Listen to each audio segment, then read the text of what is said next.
আসসালামু আলাইকুম বন্ধুরা, আপনারা সবাই কেমন আছেন? আপনাদের দোয়ায় ইনশাল্লাহ আমিও ভালো আছি। প্রতি শুক্রবারের মতো এই শুক্রবার আমার মেহমানদের জন্য আমি খিচুড়ি রান্না করছি। ফুলকপি নতুন আলু সবজি দিয়া খিচুড়ি রান্না করছি।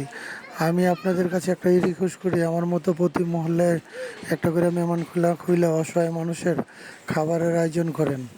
আসসালামু আলাইকুম। ونستعينه ونستغفره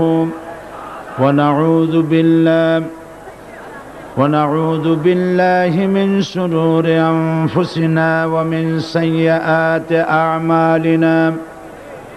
من يهد الله فلا مضل له ومن يضلل فلا هادي له. ونشهد أن لا إله إلا الله وحده لا شريك له.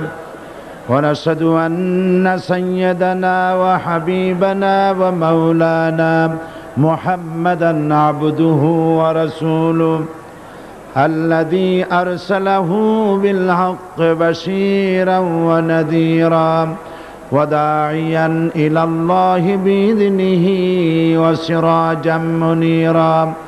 فقد قال الله تعالى في كلامه المجيد وفرقانه الحميد: أعوذ بالله من الشيطان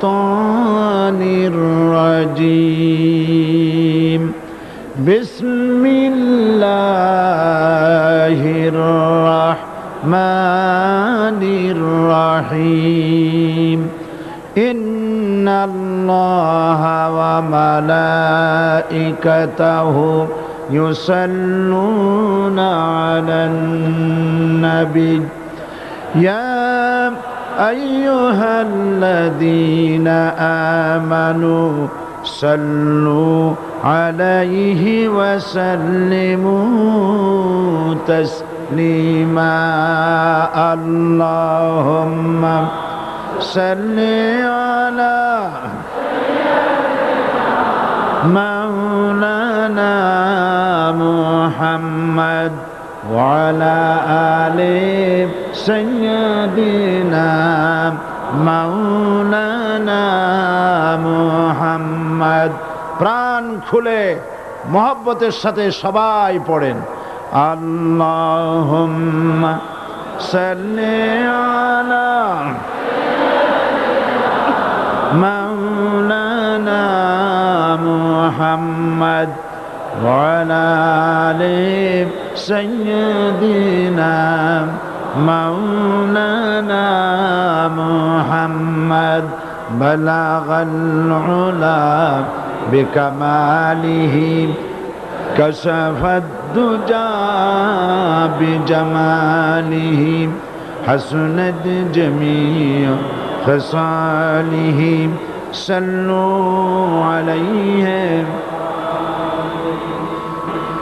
محمد مصطفى تمہی حبیب پاک داور ہو. شفیع آسیہ مشکل کشائے روز محشر ہو.